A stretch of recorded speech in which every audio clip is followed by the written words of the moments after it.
project that I mostly do is run a program called Global Classrooms, DC. And global education would be trying to get more curriculum on different nations, international affairs, topics such as climate change, human rights of refugees and immigrants, HIV and youth. So issues that affect countries around the globe, getting more information about those into our DC area classes. And then also using those international issues to help students reflect on the situation in their own area. So being able to look at HIV/AIDS as a global issue, how it happens in other places, and then also connect that to what does that look like in my town? What are organizations and local groups doing here? So being able to connect local and global is actually for me both part of global education. It's important for high school students to learn about global issues because, as people say, we are the future and we need to know about what's going on and how we can better life as we get older. Well, I have to say that I enjoyed it a lot. I never thought Model UN could be this fun. I guess maybe because my last year going in, I was fresh meat, so I didn't really know a lot about it. But I feel like this year I learned more about parliamentary procedure, and I learned to work with different countries. It kind of brought me out of my box a little bit to work with different people. So. The Model UN classrooms they give you the kind of awareness that you need to approach any problems. So it's kind of an indirect way of approaching these global problems by just starting with awareness, and awareness is what Model UN Classroom actually gives to the students that participate in it. We've actually had an exciting workshop today. So we have PDs, professional development workshops. We had one here at the conference today while students were in a committee session. Teachers got to meet, talk to each other, share what they're doing.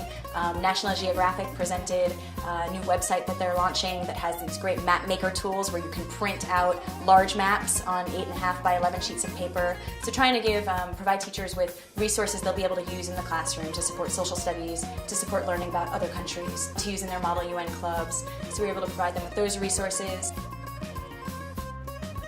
Students had a lot of really positive things to say. They sounded really excited about the experience, and it seems that they learned a lot about the procedures of the United Nations. I have a lot of really, really bright and talented and motivated students who don't necessarily get challenged enough on a regular basis at school, so I want to open them up to these opportunities here. I got involved with Global Classrooms as a volunteer because it was a perfect blend, in my opinion, of my interests, which are both global education and intercultural cooperation. I was really impressed with the Vietnamese delegation because they really were unafraid to propose ideas that were very non-traditional. Sometimes it veered on colonizing South Africa. But I think it showed a lot of creativity and kind of comprehension of the material because they really were still staying on topic. They really did have ideas about how to help countries sort of relate to each other on more equal terms. And just because we don't hear it in the real news doesn't mean it's not something that students shouldn't exercise as possibilities.